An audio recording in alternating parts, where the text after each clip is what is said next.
I mean, of all the people who you saw on that night, what was it about your husband that sparked your interest? What homeboy was looking sexy? What was it? Tell me.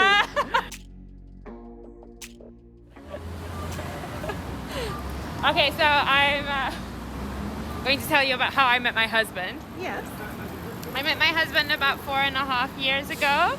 I was out with some friends and decided to go to a club, as you do, and I had a few drinks. And one of my friends actually started talking to this guy and then sort of introduced us. And I remember the first time, just like we just shook hands, but just thinking, oh, this guy's really cute. And then, you know, we were kind of like dancing and having fun. And then, like, I couldn't speak very much Japanese. He still doesn't speak any English, but we tried to chat with Google Translate and some gestures. And then he asked me if I wanted to have a drink, and we had some drinks and had a little more of a dance. And the next thing I know, we had a little kiss. And after that, and then, yeah, we're still chatting. And then, you know, I was in a good mood, and he just asked, you know, if we could hang out again. Yes. But of course, because we didn't really speak the same language, it was all done on Google Translate. But that was very sweet. So I said yes, and then the next time we hung out, we watched movies, and again we were just chatting on Google Translate. But it was, even though we didn't speak the same language, it was actually quite easy to communicate. And so we decided to, you know, keep hanging out. And obviously more Google Translate, more gestures. And I think because there's some cultural differences and a language barrier, we just made quite a lot of effort to communicate well. So it was always really fun. And then a few months after we'd been dating and things were going really well, he turned up at my house and decided that he was going to live with me. Oh, really? And so I said, yes, that's fine. And so we lived together for a few months. We lived in Shinokubo together for a few months. And then we moved to Kawagoe, where he's from. And then after about 3 years of dating, he proposed. We went to our favorite ryokan, and whilst I was wearing a sheet mask in the onsen, in the outside onsen, I was wearing my sheet mask and I was very relaxed. He proposed, and a few months after that we got married. But of course, because of COVID, we've only registered at the office. We haven't actually had a party yet. Okay. And that's a nice love story. Thank you.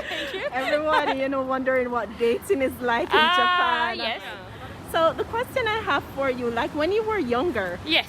how did you imagine like your fairy tale, if you even had one? I've never really had any kind of fairy tales about dating or even getting married. It wasn't really something I expected to do. I never thought that I would get married, to be honest.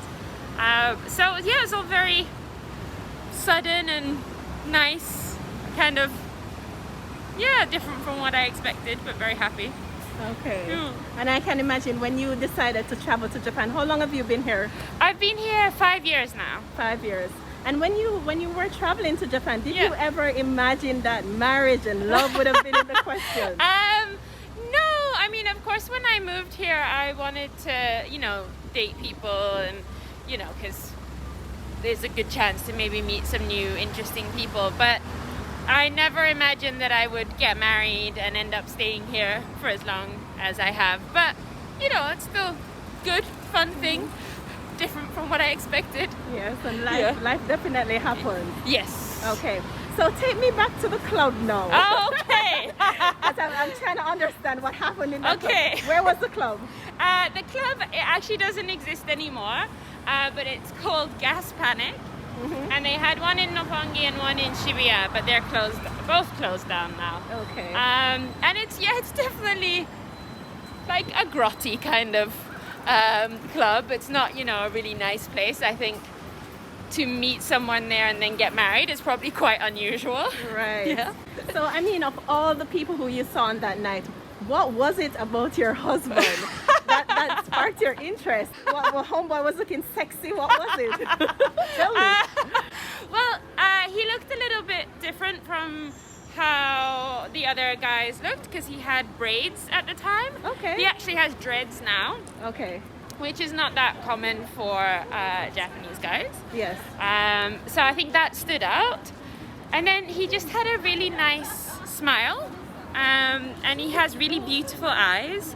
So the first time I saw him, I just thought like, wow, this is a really cute guy. And he looks really good. Yes. But also he was really sweet. Like even, because we couldn't really talk to each other, like his whole manner was just really, really sweet.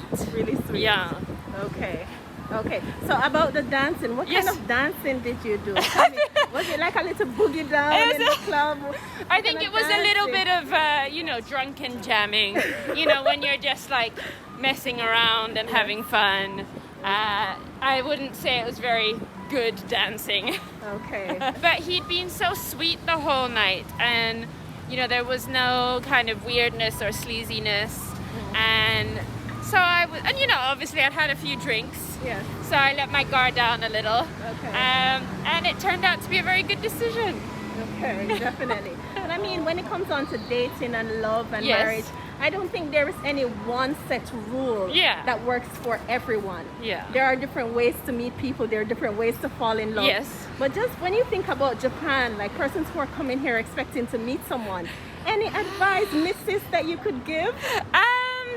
So actually, when I sort of came here and started like looking at dating people, a lot of the advice I was given, it was kind of based on the fact that Japan's kind of a homogenous country. So it's like you'll expect A, B, and C.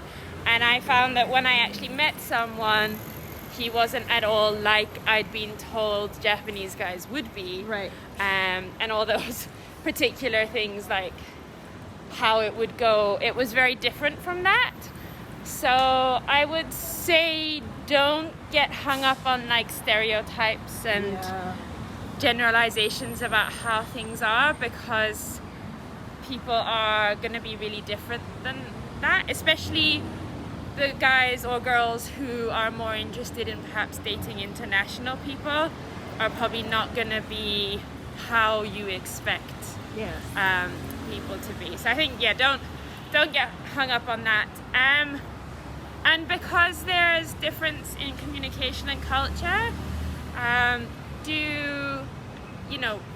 perhaps like communication is really important, but do think about how things are different culturally, and try and, if you don't really understand something, ask questions.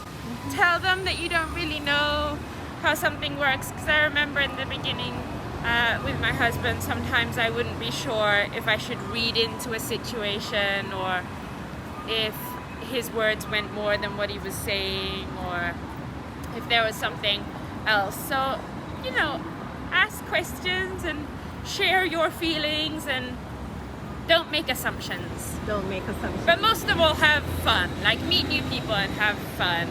Okay. And one of the ways to go out and have fun is probably, for those who are into clubbing, they can go clubbing. Yes. Where are some other places though?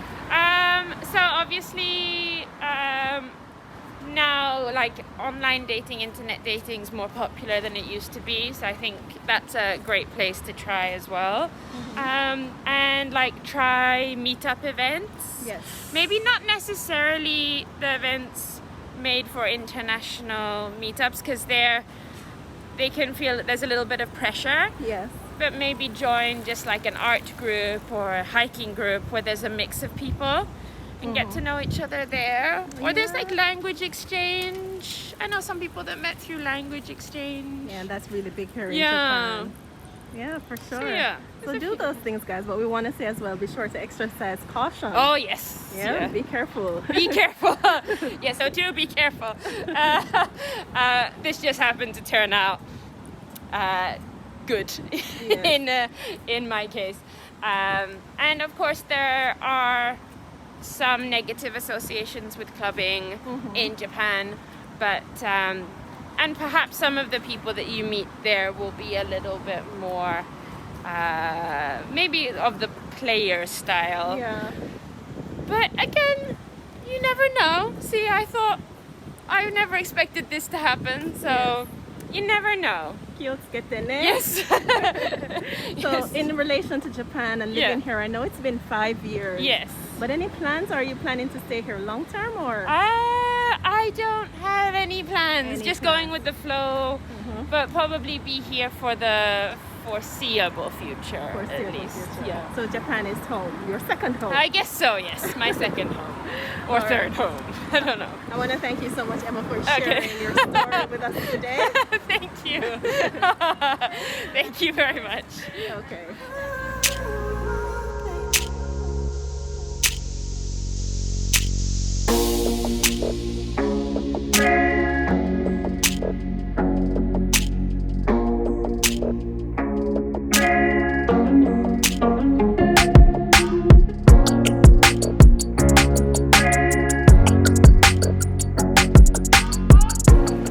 My husband's on a trip with his friends. They're sending me pictures. Oh, that's so sweet.